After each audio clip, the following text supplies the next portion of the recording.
Today's episode of the Marketing Madmen, we speak with Chef John Novak of Brasserie Margot inside the Four Seasons in the middle of Midtown. Chef was kind enough to invite me out to the restaurant, which I was able to eat at last weekend. An amazing meal. Felt like I was transported to like a neoclassic Paris. Valeted my car, escaped for 2-3 hours. Awesome people watching. Some standouts on the menu. They changed over to a new seasonal menu, so it was brand new, and it was unbelievable how good it was for such a new menu. But I was also lucky enough that Chef came out and brought me the mussels in the puff pastry because we talked about it for so long in the show, we just had to have it. So I was so happy that I was able to do it. Did a steak frites, classic, got to do it at a French restaurant. But we also had the gnocchi, which was pillowy and light. And honestly, I like eating things I can't make at home, and there's no way I'm making that at home. So it was fantastic. We ended with 2 different desserts. I'll talk about the mousse, chocolate mousse, because it was unbelievable. It was like a souffle texture, but had 3 different consistencies and like a toasted marshmallow on top. Unbelievable. And finally, there was like an orange cream and a frozen orange, which just added to the effect and ended it perfectly. Wine list was great and curated. Cocktails were great. It's an amazing place. Go check it out. Now for the episode. Learn how Chef markets a restaurant, how he got his start, how he makes it in such a cutthroat industry, and how his diverse upbringing as a military kid traveling all over the world set him up to do what he does today. All that and more in today's episode of the Marketing Madmen. Happy Saturday and welcome to the Marketing Madmen. Nick Constantino here. We got a great show. I'm with Chef John Novak of Brasserie Margot. Yeah, you got it. That was pretty good. You got it. I don't. My French accents usually aren't good. So I'm going to get to Chef real quick just to catch up on you guys. It's been a while since we've recorded. Had a little bit of a career change. I've actually gone from a sales guy to now the chief marketing officer, which has been interesting. I'm sure we'll touch on it throughout. But yeah, it's been crazy to go from the sales role to the marketing. All of the things I think I've learned on this show and all the things I've taken away from people are now being put into action. So it's been awesome, and we'll probably do a whole show on it. But right now, we are going to talk with Chef about a couple of my favorite things. So first off, international cuisine. I believe cuisine is a way to unify people, and I believe in the world we live in now, we are being pulled apart from each other. Whether it be the end of economic cycles, whether it be the strategy of the people at the top, I feel like we're being separated as opposed to brought together. And if you ever look throughout culture and history, cuisine has been one of the things to bring people together. So love that. But I've also gotten a love for French food and French cuisine and French restaurants, which didn't exist when I was young, which has kind of grown with me as my palate has grown. So, Chef Novak, how you doing? I'm all right. I can't complain. I'm here. That's good. Okay, so you're here. You are a chef of Brasserie Margot in the Four Seasons Hotel. Talk a little bit about that because it's a pretty new restaurant. Talk about what it's been like. Let's just start by setting the table there. Yeah. So, coming into a company as prestigious and luxurious and steeped in a high-level reputation like the Four Seasons has been a lot of fun, Kid like me getting a chance to swing the bat in the big leagues, is a lot of fun. We have a big hustling and bustling operation. We're controlling currently, Bar Margot, which has a great following of its own, been around since 2016. People of Atlanta, they know what Bar Margot is, and we have no wants or needs to change that. Yeah. But now, just across the hall, so to speak, we have Brasserie Margot, so 65-seat restaurant. And here lately, I've been referring to the look and the feel of the restaurant like a early episode of Sex and the City. Yeah. It looks like a spot the girls are at. And you're like, how could I possibly dine at a place like that? Love the it. Four Seasons has done well. I think my explanation was retro-futuristic. Somehow it looks like it's something that's going to come back around, but it's something that has that retro feel to it. And again, that was at the lovely grand opening that Karen West that PR threw, but it felt like it had the vibes of something eternal, right? Like that was going to be in style for a long time. It wasn't really succumbing to trends. It kind of had a little bit of everything. Yeah. Also, I like to kind of, when you start talking about cuisine and the feel and the concept, everybody's looking for that one sentence descriptor. Yeah. Who are you? What are you? Yeah. Why do I want to be there? I think that especially our location geographically in Atlanta, Midtown's always been a hustling hub of business, places to eat, new places, old places. But now you've started to see Atlanta sprawl out to the other neighborhoods. You got new projects on West Midtown. For sure. My previous business being in the Ponce Highlands area, which is always like the the hip place to be. Sure. Anywhere around Pond City Market, everybody, there's a certain buzz around the place, you know. Yeah. But recently, because Midtown was trendy before that even existed. Midtown's always existed there. So I think that now the hotel sits at a place where it's really like the crossroads of what's modern and what's traditional. Love you it. know, taking the best of what we can from the past and then innovating with our own secret spice, so to say. Love it. I think retrofuturistic is good. I'm sticking with that. It feels like it checks all the boxes. All right, so we got a lot to cover, but what I want to talk about is, so hotel restaurants are quite a unique beast, okay? So you got to walk that line, right? Because one, most restaurants need regulars, and regulars are the most important part. But you're asking people to drop what they're doing, come to a hotel, valet park, walk through. A lot of times when big chains do things, they don't do it the most unique way. They do it the easiest way or the most convenient. So you see a lot of, Embassy Suites with the Ruth Chris, right? And it's not a knock on Ruth Chris. Like, it's a wonderful place, but the Ruth Chris is the same thing everywhere you go. There's nothing unique about it. You're going for that consistency. So walking that line, and I know there has been over the past, call it 3 or 4 years, especially in Atlanta, there's been a redo of all of these hotel restaurants, and they're trying to bring in those celebrity chefs. They're trying to bring in the unique feel, the flavor. Some have worked, some haven't. I think it's a really hard battle. So talk a little bit about of how the Four Seasons approached it. At what point in building this out you were brought aboard, and what makes this restaurant and the Four Seasons for doing it so different in a very crowded space? Okay, a lot of questions there to unpack, but we'll do our best here. First and foremost, speak on the celebrity chef of it all. That is a good way to do it for sure. But then that leaves the hotel a little beholden to exactly what this chef wants to do. Yeah. So the Four Seasons, they have a few properties where they've partnered with Jose Andres, Surf Club down in Miami. They partnered with Thomas Keller.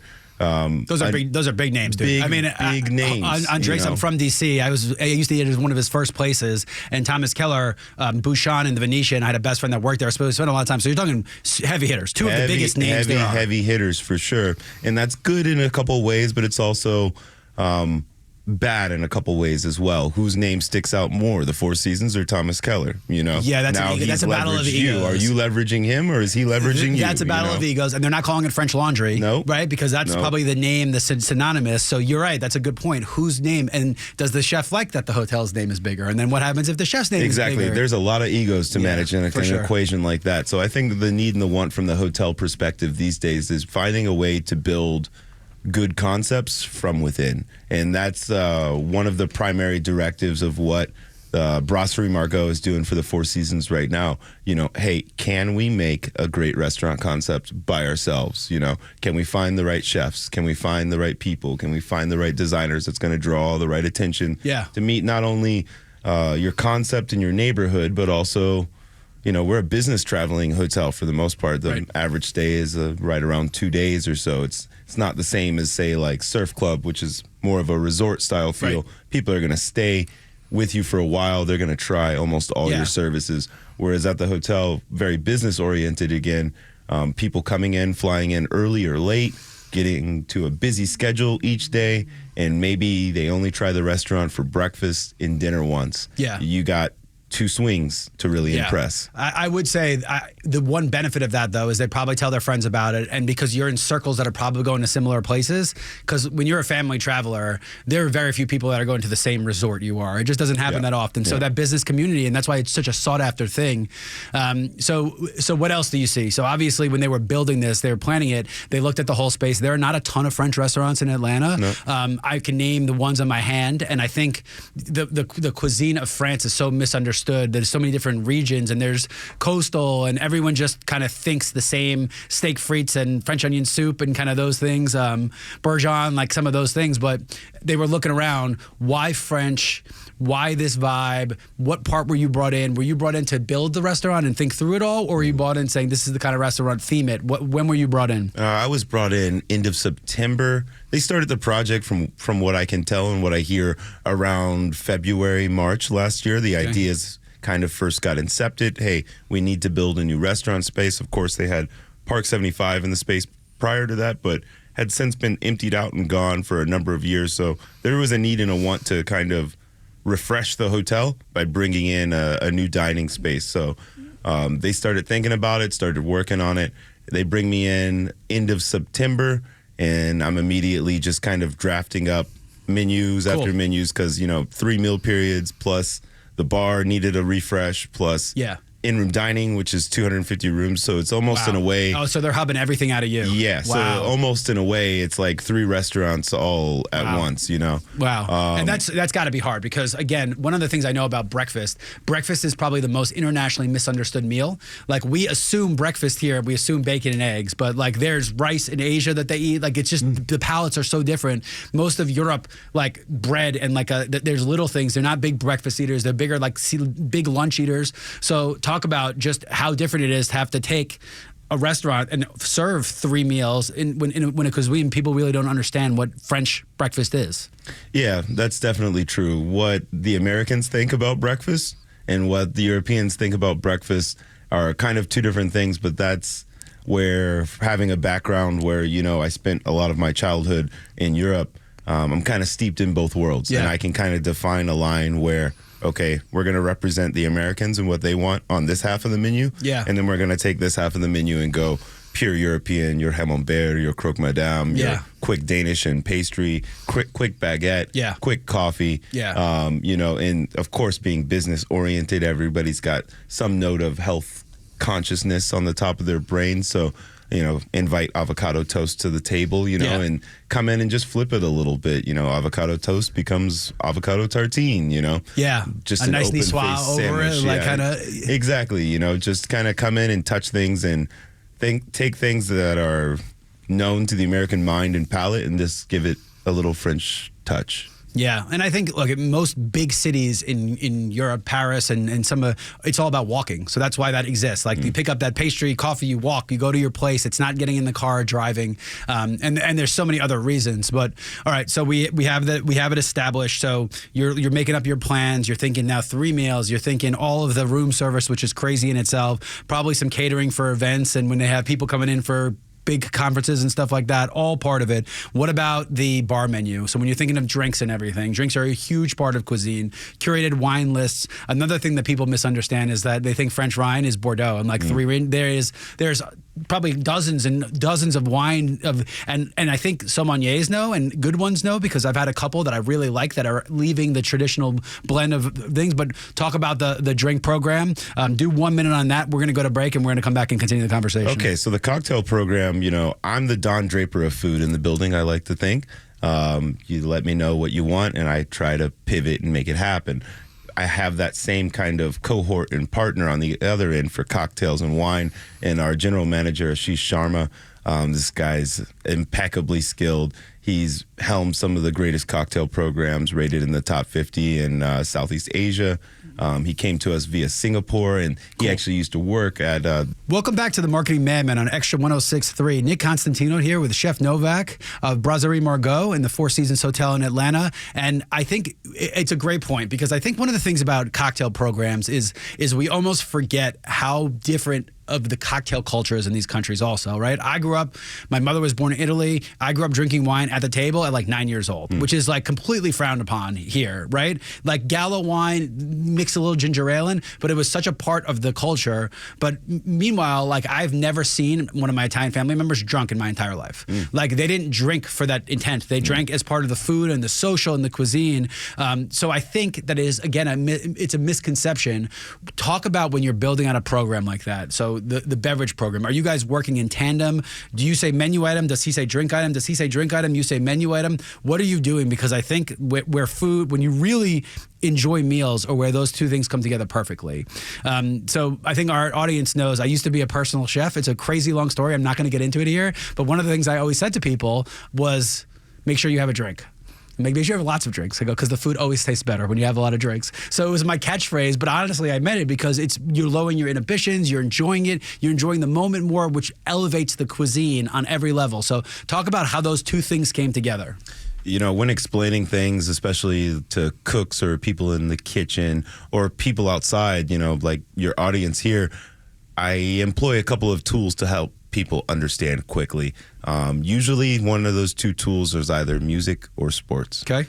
So we're two things we could talk about. Shared office here with 680 The Fan. Let's do it. So it only makes sense to make the sports connection. When you have two people that are good at creating and creating from their mind. I created this, thought of it, Sure. spit it out, and now here it is. It works in a tandem kind of way, like you said, but Ashish can work completely separately from me, and I can work completely separately from him.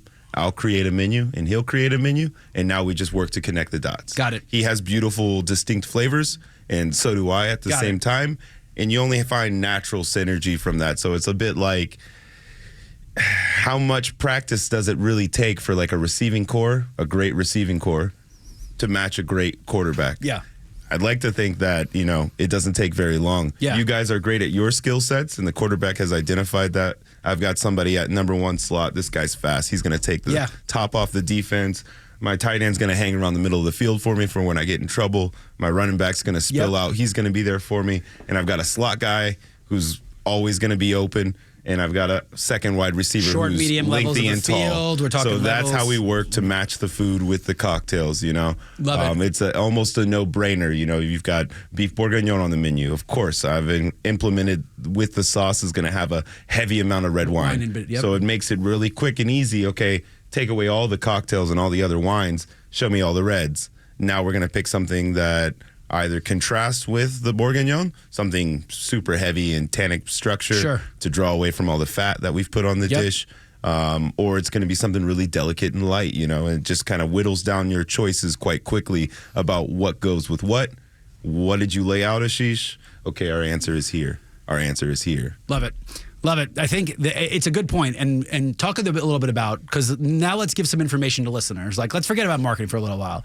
So in your home kitchen, right, what does salt go with? You mentioned the fats. These are really cool conversations, because you could start talking about how whiskeys pair. You could talk about sparkling waters pair. I mean, there's so many pairings, but there's got to be some core principles about what kind of things go together. So, briefly talk a little bit about, and then we're going to get to your background, because this probably has a lot of influence on all this. Talk about some different pairings.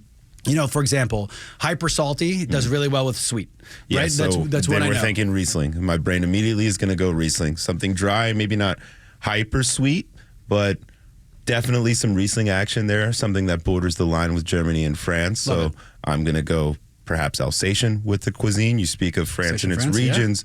I'm always going to pull from a region. Each dish kind of speaks to a direct region of France or a direct idea. Or maybe I pick something American and I bent it a little bit with some French influence, Sure. I like a Gruner Veltliner. Yeah, that's of one of course. those wines that fits really well, easy. and it's not aged. It can be paired with a lot of different things. It just works. Love it. It's not aged too much. You don't have that what comes out with the Chardonnay with the barrel aging where you feel that buttery. It just doesn't match the same involved, way. What else? So obviously that's a salty thing. What about sweets, like dessert, especially when you're talking chocolates? Because I used to really, I don't see them around as much, but the really aged the aged wine when the grapes are almost getting towards the end of the cycle and they've kind of started to prune up a little bit, and they pull that and they make wine out of that, like a fortified. Yeah, talk a little bit about that. Your Madeiras, your ports, your fortified dessert wines for sure, and Chateau de Kim, things that are super concentrated. So the pour is small. You're talking about a 2-ounce pour, but that brings that synergy and concentration, and also brings us to the topic of Chef Eric Snow as well, our tremendously talented pastry chef. He has 10 plus years in the industry on me. So I have 20 years in, and he's close to 30, and he's worked for some of the all-time greats. So what he brings to the table is super hyper concentrated flavors that are true. If he says there's something that's pear on the plate, you're about to get smacked with pear flavor. If it's a chocolate from a specific region, you are going to be assaulted by deep chocolate flavor. I like to think that a lot of what is happening around me in the building takes care of a lot. By the time you go through valet, you walk through the front door, see the beautiful chandelier and walk up the stairs, see the restaurant, and you're met by the hostess and you sit down. I like to think that you've already been led to have a great experience. And what I need to do to be part of that is now less hard, because everything around me has been placed in just the right way. And half of my job is just staying out of the way. Don't mess anything up. Save them room for dessert.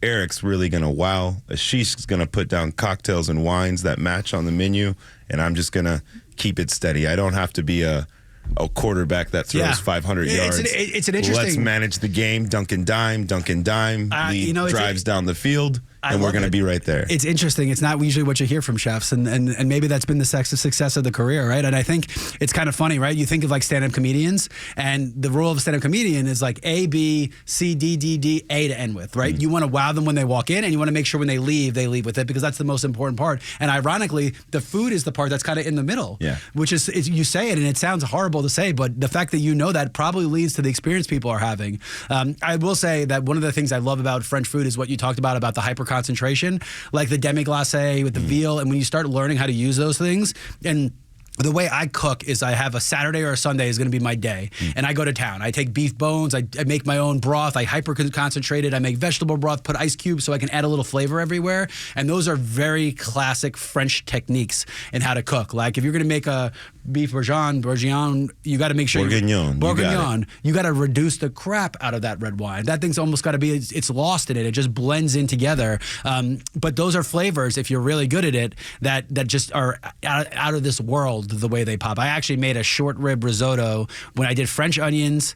I cooked them down for about 2 hours. Then I cooked in bacon fat. Then I put in the beef short ribs, and then I put in an entire bottle of wine and let that cook together and turn that into risotto. And it was out of this world. Not technically challenging, right? But just time. Frenching onions is not easy. Sometimes time is the best ingredient, you know? Yeah.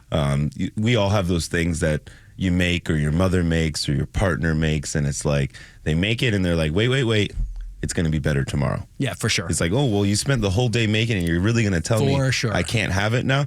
You can. For sure. But if you just wait for it, you know, time is the ultimate ingredient, you know, to make a beautiful, you go to your local butcher and you grab the best piece of meat you possibly can. You work hard to have an environment of high heat, which you can cook it fast and hard and create a beautiful crust and sear. But if you cut into it right after you cook it, you gotta let it sit, baby. You wait the time. The time is the very, very controlling factor. Just wait. Good things are worth waiting for. Yeah, I agree with that. And I think that it also, but there's science behind it, right? You're doing that to reabsorb the moisture back in so you don't have a dry steak. So I think I completely agree with you, but I think that that's one of the parts of cuisine. My wife always says, she goes, how do you know to do that? I go, I don't. I learned to do that. I picked it up as a technique by watching. And as much as it is wait for it, it's waiting for it because when you cut a steak when it's new, all of the juice comes out of it. It does not reabsorb back in. So I think that's the new wave of cooking is how does that science apply? Like the Maillard effect with salt and how that puts, now that being said, everything causes cancer, so we can't enjoy ourselves, God forbid, but you know what I'm talking about. There is a line to be crossed or understood about things, but my father always says, you know, everything in moderation and you'll be all right. Yeah, you know? I agree. I don't have red meat every night, maybe. I agree. You know, and maybe not a 3-inch steak that you put on with a Pittsburgh style crust for a good 40 minutes on each side. So but that's how I like my steak. So. Beef for me is kind of like not an alluring thing. Like everybody likes a beautiful steak, but after you've been in a kitchen for so long and you've had access to just for sure the best quality meats, and you can just throw it on a slice when you want to and have a bite. When I want a piece of steak, it's very rare. I always pick fish over any other protein for the most part. Something from the sea is always what I'm going to angle towards. But when I want a piece of meat, or I have that itch that says, John, let's have a steak tonight, you know, I only want 4 bites. I want 4 exceptional bites of something extremely high quality, and then I'm done. Which is a very European way of eating, because here where the assumption is it's got to be enough for 14 meals, and you got to stuff yourself with a 33-ounce, tomahawk ribeye. Otherwise, it's not worth the money, which I think is insane. All right, so I want to get to your upbringing. I want to now rewind. So we've caught up. We've talked about the restaurant. We've talked about some industry stuff. I want to rewind.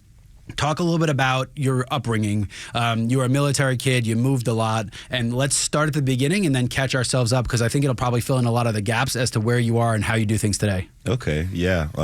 Mom met Dad when I was about 2. We were in San Bernardino, California. And my dad, he gets stationed in Germany, so we pick up and we move. So that's to say that most of my childhood, Europe, Germany, France, Poland, things of that nature feel like home. Yeah. And Germany was a weird freaking place then. I mean, we're still talking East Germany. We're still talking a weird place. Yeah, it's still the 90s at the time, before the rise of the euro. So every country had its own individual currency. And every time you went to another country, there was a long stop off at a border check. You know, could take hours, could take 10 minutes, could take a few hours, you know. There were times where, you know, my parents went to Poland and left me at home. You know, I like to tell that story all the time because people will think, oh, my goodness. Yeah, child services be coming after you here. Yeah, where's CPS? You know, it's like, no, it's really just a 4-hour drive, and I was fine at home cooking myself ramen noodles, you know. But, you know, having that kind of base layer understanding of some classic European cuisines and things being just super familiar, you know. You went anywhere in Germany, they almost didn't have a kid's menu. It was just understood that every kid was having schnitzel. You know, you want it with lemon or you want it with mushrooms and gravy. That's really There's the worse only things in the choice to world to have. eat as a kid than schnitzel, Beautiful thing to have as a kid, you know. Hammered out the right way. You got, and I like, I mean, it's pork, I know, and I've seen them try to do the chicken schnitzel. It doesn't do the same. It's got to be, pork is more delicate, I think, to fry, too. You got to be better with your hands. In Germany, it's always veal. Veal, oh my God. At your best places, your schnitzel is always going to be veal. That is cremini milk-fed veal is a really delicate, lovely product to work with, and getting that understanding from a super, super young standpoint, almost kind of, it makes me, well, no brainer. Of course I became a chef, you know? For sure. Of course that's the way my life was going to go. So, you know, grew up in Europe for a good decade, and then we moved back to America, ended up moving to Fort Knox, Kentucky from there. My dad was always gone, so it was always up to mom to make things fun and exciting. She usually did that with food. I like to refer to my mom as the heavyweight champ of home cooks. Nobody could match her. Not one person could match her, especially when it came to feeding 6 mouths on a budget, you know. Tough to do, but she always made it happen, and it was always fun and exciting. She was always adding things to her repertoire. We spoke of before the start of the show, you know, regional cuisine. You know, you come from an Italian home, an Italian background. So after Fort Knox, Kentucky, we moved to a place super upstate New York, a place called Governor, New York. I could get on top of the house and look at the Canadian border. I've never seen a place so cold. I've never seen a place collect snow in this manner. You would think Germany, oh, you're pretty acclimated to the snow. No. Different kind of snow. Upstate New York, the lake effect snow was a way different thing, where you would literally go to sleep and wake up and see 3-4 feet of snow overnight. You know, a place where everybody had snow plows on the front of their truck. Just intrinsically, everybody already knew this is what's needed to live here. And, you know, so that really exposed us now. You know, we had experienced, you know, European cuisine, Germany and France for the most part. But now I'm in upstate New York, big Catholic church. I was raised Catholic. My mom's Catholic. So we grew up going to Mass. And we just kind of assimilated ourselves with the Italian community in upstate New York. It's either the Irish or the Italian when you're in New York. Well, you're assimilating with one if you're Catholic. Exactly. Exactly. You know, and now we're starting to see delicate pastries on Sundays. You know, that was always the big thing. Are you going to get to the bakery to get the right pastries for after church on Sunday? Sure. You know, there was a thing called, I think in Italian it's called sfugliatelle, but it's like they called them lobster tails. It was like a croissant, but like way more delicate, and then filled with like a ricotta cream in the center. It's just oh, wow. Yeah. This is different. This is something else. You know, you're making friends in the neighborhood. I had a friend, I want to say his name was Tommy Capone. Yeah, of course it was. His name was Tommy Capone. And he would, you know, have me over for dinner as we're playing in the neighborhood. And, you know, his mom is, you know, all these pots and pans. Yeah. All, you know, classic hardcore. Yeah. You know, you're not an Italian mother unless the kitchen's a mess. Yeah, and like, their grandmother lived at home too, which, you know, drove things even further. My grandmother is about to turn 100. I'm going to New York for Memorial Day to celebrate my 100-year-old grandmother, and out of all the things, she's losing her mind a little bit, but she automatically defaults back to cooking. Yeah. So it'll be 3 p.m., she wants to cook dinner. They'll say it's too early, she'll sit down, 5 minutes later she'll want to get up and cook again, because what is in her head is what she knows as what she does, and that's part of the, everywhere you go, but again, most places, but Italians are very culinary centric. The kitchen is the centerpiece of every meal. Everyone's running around, but you have to be like allowed into the kitchen. Yeah. And your mother, that's when the wooden spoon comes out. She'll whack the kids away that are trying to eat, because that's the centerpiece of everything. Yeah, I believe their grandmother would take every Sunday. She would just cook on Sunday, and the mom would take all the other days out of the week. But Sunday was sacred just for grandma. You know, and like watching whole communities like do tomato harvest at the end of the summer, and a whole entire neighborhood work to can tomatoes. Crazy. And then one community place to store them. Like, they just intrinsically trust somebody in the neighborhood to store all the tomatoes and then deal them out sometime later on in the season, you know? Unbelievable. So those kind of things just kind of coming up with that in a way that I'm not sure if you see that anymore these days. No. Maybe in certain neighborhoods for sure. Communal areas, big ethnic populations, similar. They're not happening in big cities. Let's put it that way. And I think one of the things you mentioned about just, my mother calls it peasant food, right? Peasant food, the great example. Pasta patata is the dish that she makes. So it's just pasta, tomatoes, and potatoes. I mean, but that's the next day dish, right? It in itself is a wonderful dish. Very starch heavy. You got to be in the mood. But again, those are very inexpensive ingredients. Yep. And I think culturally, one of the biggest problems, and it frustrates me so bad, is like, you look at these poor neighborhoods, you see, they call them food deserts, okay? So they are led to believe that a McDonald's cheeseburger for $1 is the cheapest thing, that's what you eat, okay? Realistically, pasta and potatoes and a big thing with tomato sauce is incredibly cost effective to make. There's love that goes into it and people will eat that. So the food culture in this country is screwed up. And it's funny that now we're going back to use all the parts of the animal. We're going back to the sweetbreads. We're going back to these things. And I think that rustic home cooked vibe is starting to come out a little bit more. Now, that being said, it's hard. It does take a lot more time. It does take a hand because we're all about consistency, and I want to ask you about that. But everything has to be consistent, especially at a hotel, and it's hard to do that when you're doing these old techniques and you're working with different parts of the animal. But as far as culinary, so you've been a chef now, and we'll talk a little bit about what you did before this. But what have you seen change? What are the biggest changes you've seen in eating out and cooking over the past? Let's call it since COVID, even, because it probably sped it up. What are some of the biggest things that you have seen change over that time, and how are you adapting principles to deal with those where you are now?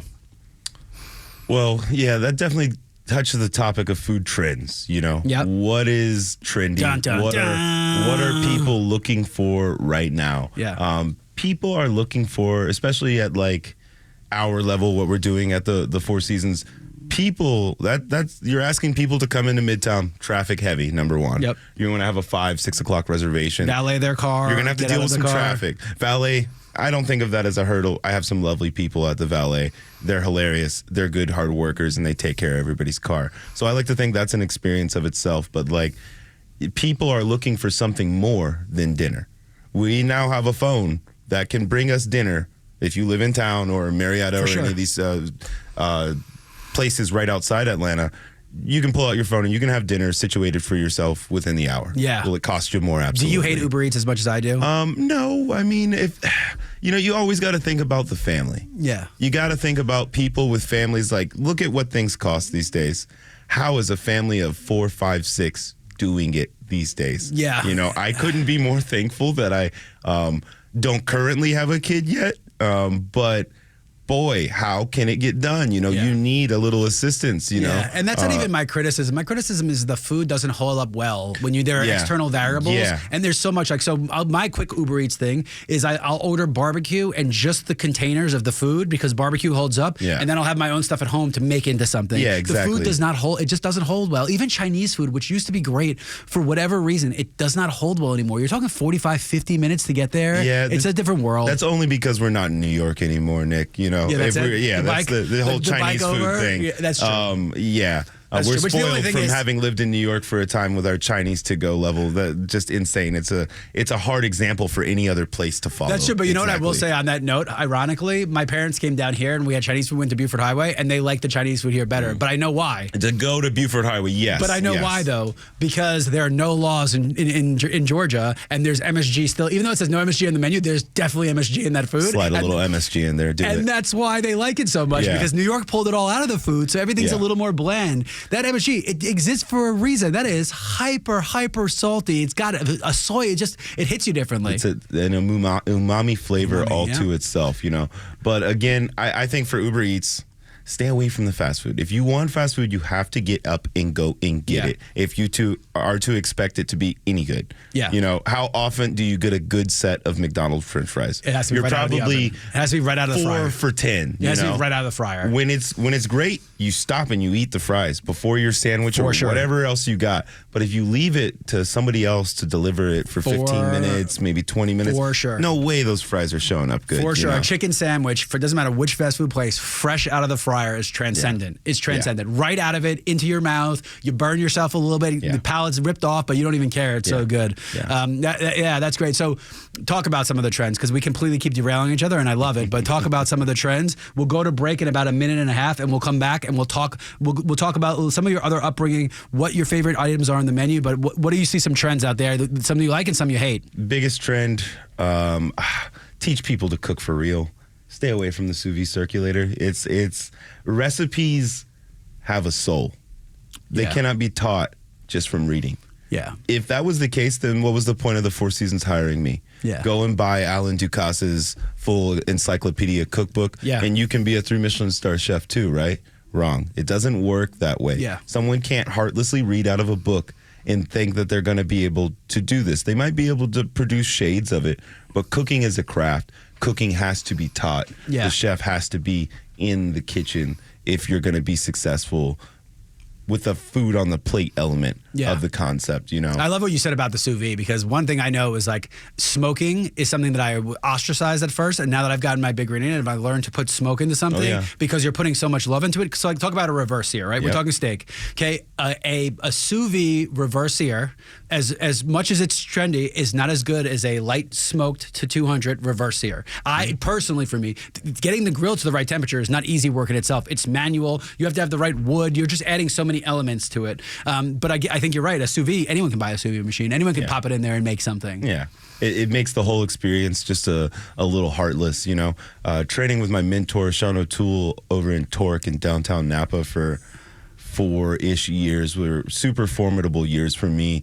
And this guy was, in my mind, and what I call the last of the OGs. The last of the guys that I'm behind the stove every day. I'm here, I'm doing it, and it's happening in real time right now.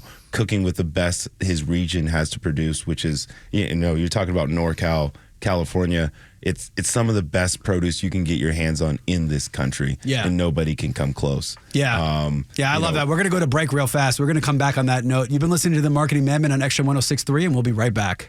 Welcome back to the Marketing Madmen on Extra 106.3. Nick Constantino here with Chef Novak. So we were talking before about Northern California, and I think this is a lot of these.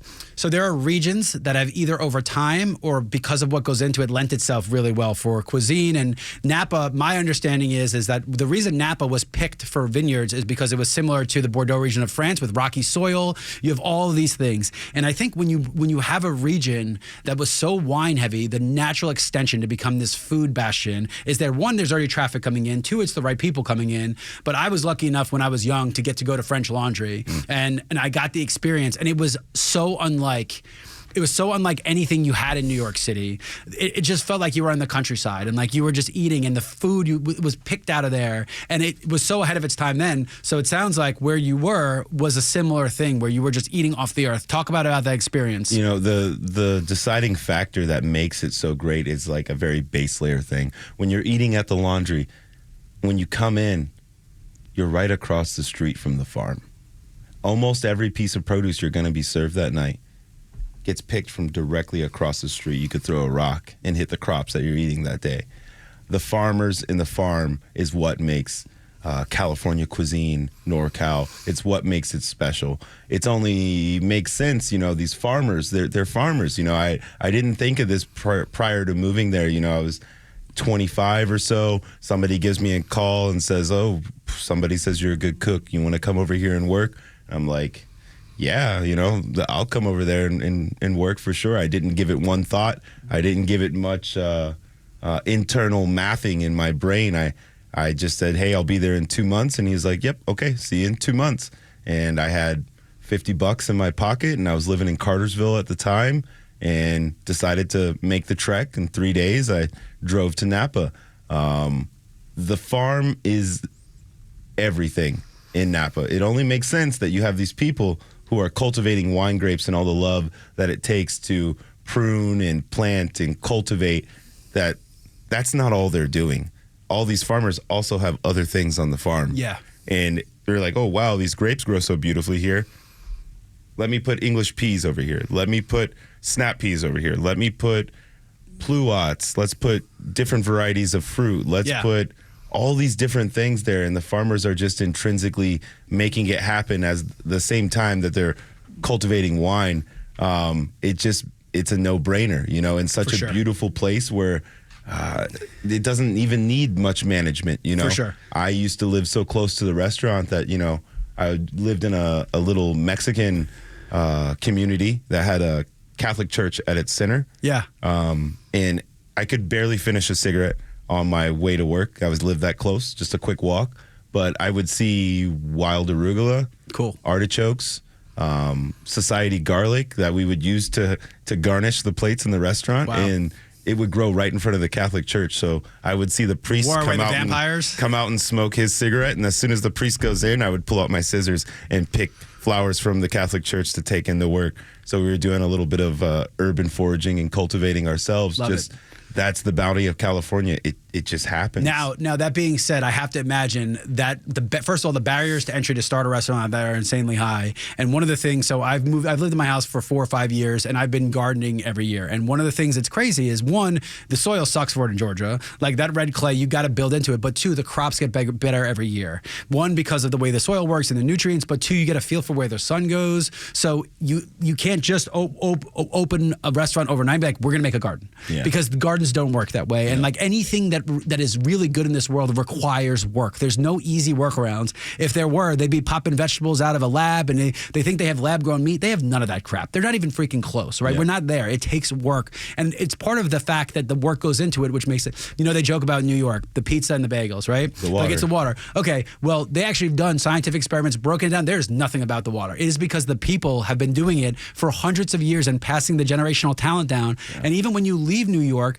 you're still not around the same people. So they can do everything scientific. The water is the exact same. It is because of the love that goes into it. So talking about love, talk a little bit about what an experience looks like. I'm showing up with my wife, we're eating, we're coming in. I got 2 kids. They are a pain in the ass. I will say it live on radio. And I'm looking to escape. We are international travelers. We've been as much of the world as we can at the age with the money we had, and we enjoy those experiences. We show up, we valet our car, we sat in traffic, we're pulling up.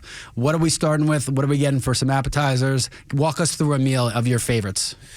So for me, I like to kind of dine in a very 1950s kind of style. Okay. With the kids in tow, it might be slightly different, but for me... No, they're home. Okay. There's the no kids chance. are at home. There's no chance they're coming. Okay, the kids are at home. Yes. And let's say you've neglected the wife for a couple of weeks, and things are starting to get a little hairy for you. Yeah. So now you need to kind of peel her off your back a little bit, show you care.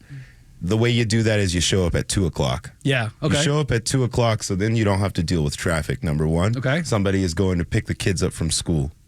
I like it. You have taken her somewhere, and she's like, we're not going to the grocery store. He told me to dress up a little bit.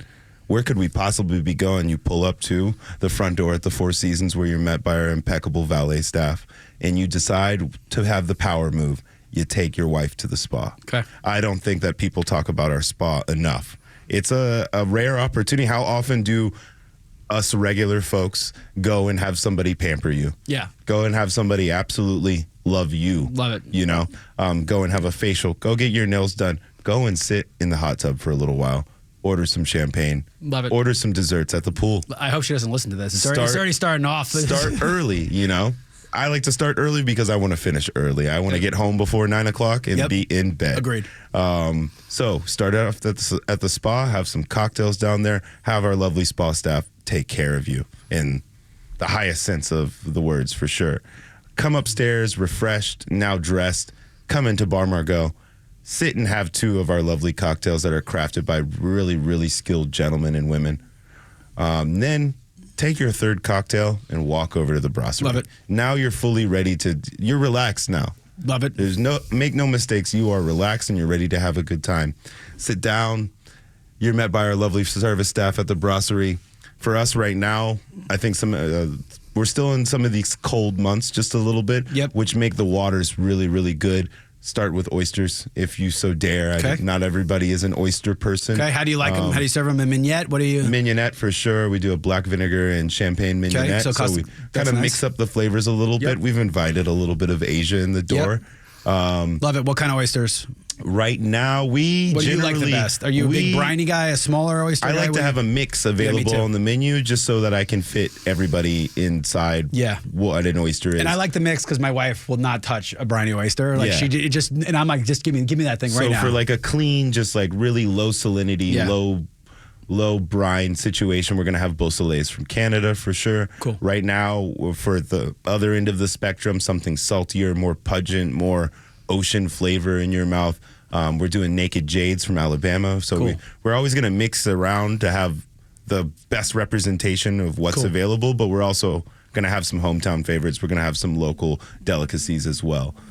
Start with oysters, open up the meal, now roll into beet salad. That's got rye melba toast, Roquefort cheese, Roquefort blue dressing on the bottom, pistachio and fresh horseradish, so everything's very earth-based, but they all tie together and leave you with a really pungent bite, but then you swallow and it's gone. You take a sip of your wine, a great way to put your mouth is reset, and now you're ready for another bite, for your mouth to be excited again. It's a great way to put it. Have the mussel voulevant.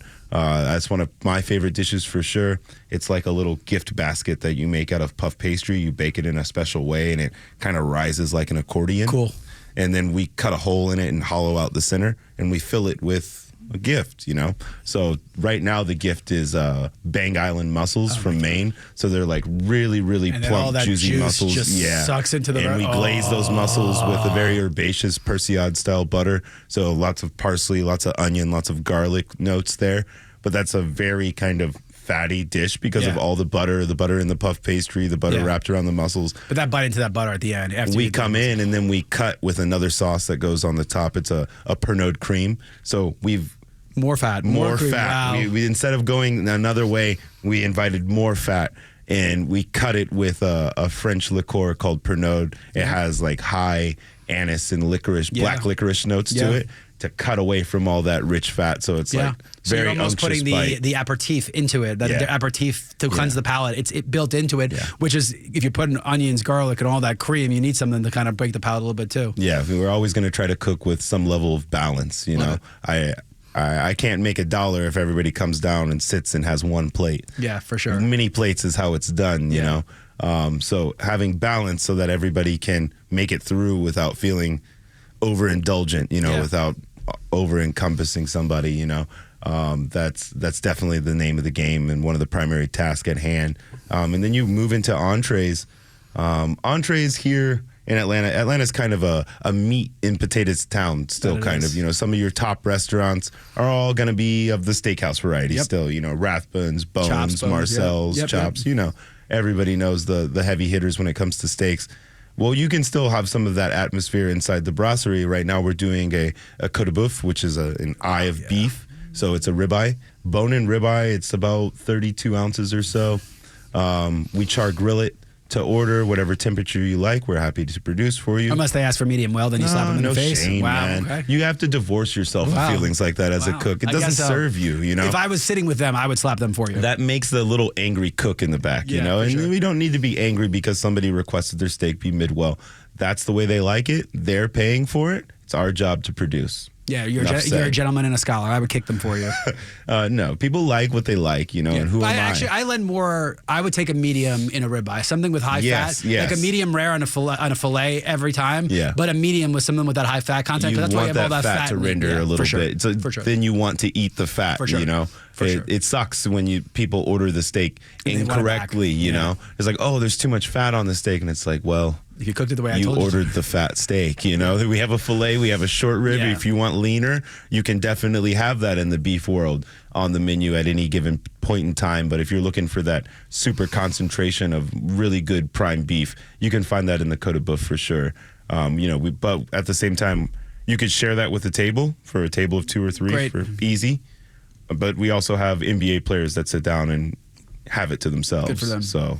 And it gets served right on a cutting board. Treat yourself. Yeah, absolutely. Absolutely. It's the environment to treat yourself, What else? So one of the things I've always been told, and this is by chefs, is that chicken is the definition of a good chef is what they can do with a chicken, because steak is indulgent and rich in itself. So my wife doesn't want steak. Talk about a chicken or a fish dish that she would go with. Okay, so if she's going chicken, we've got the chicken paillard on the menu. So it's a beautiful airline breast that we source from Bell and Evans. They're a chicken farm out of Pennsylvania. I tout them as America's best chicken farm. I've toured the plant. Cool. We import it via Inland Seafood in town, and it's just beautiful natural chicken. No mess, no antibiotics, no fillers, no saltwater saline injections, nothing. It's all air chilled, so it's concentrated in flavor, a good natural flavor of chicken. So we do a paillard preparation, which you take the breast and we lightly pound it out a little bit, just so that it cooks quickly, but also evenly. You get a chicken breast, sometimes the fat part of it in the center, it might be cooked perfectly and it's juicy, but then you have the dry front, the tip at the end, and that one's then you dry. feel you need a lot of sauce, which takes away from it. Exactly. So we do the chicken paillard right now with a roasted braised cabbage dish. So the cabbage is cooked with kind of our secret ingredient, is tamarind paste.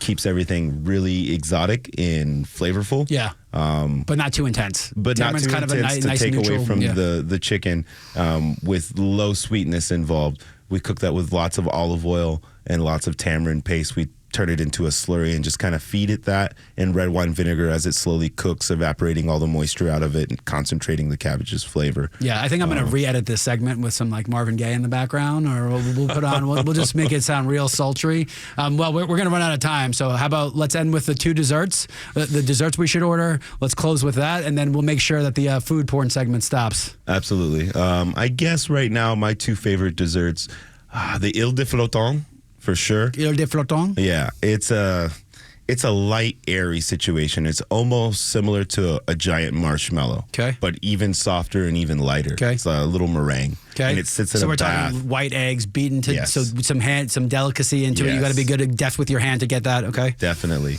And it's it builds this little plateau that sits in the middle of the plate, and it's super light and airy, and then it's offset with a rich and decadent creme anglaise, which, for the most novice of cooks, creme anglaise is just unfrozen ice cream. We just didn't freeze the ice cream, so it's ice cream base that's been chilled, and it just makes one of the most decadent bites. But it's so light. I can't impress upon you how light it is. If you sat and had that ribeye and you're sitting at the table and you're thinking, oh God, I don't know how I'm going to get up from the table, or I have to undo a button now, this is the dessert you can still have. Love it. 4 bites of this, you won't feel like you took on too much, and it's just lovely and light. And if you're looking for more flair, maybe at the table side, then I would have the crepe Suzette, which the front of house team, we cook on a little cart in the dining room. Full flambe with Grand Marnier. Nice bright citrus flavors involved in house-made crepes. What more could you want? Love it. Well, you've heard it all right here on the Marketing Madman. We've covered a lot, as we always do, but absolutely get to Brasserie Margot. Tell them how to find you. You can find us at all your favorite social media spots. Brasserie Margot on Instagram. We have our website, brasseriemargot.com. We're right there on 14th Street, right around the corner from South City Kitchen. You kind of can't miss it. Go in, go get everything. Now get the Marketing Madman menu, because you heard it all right here. You've been listening to the Marketing Madman, and we will catch you next week.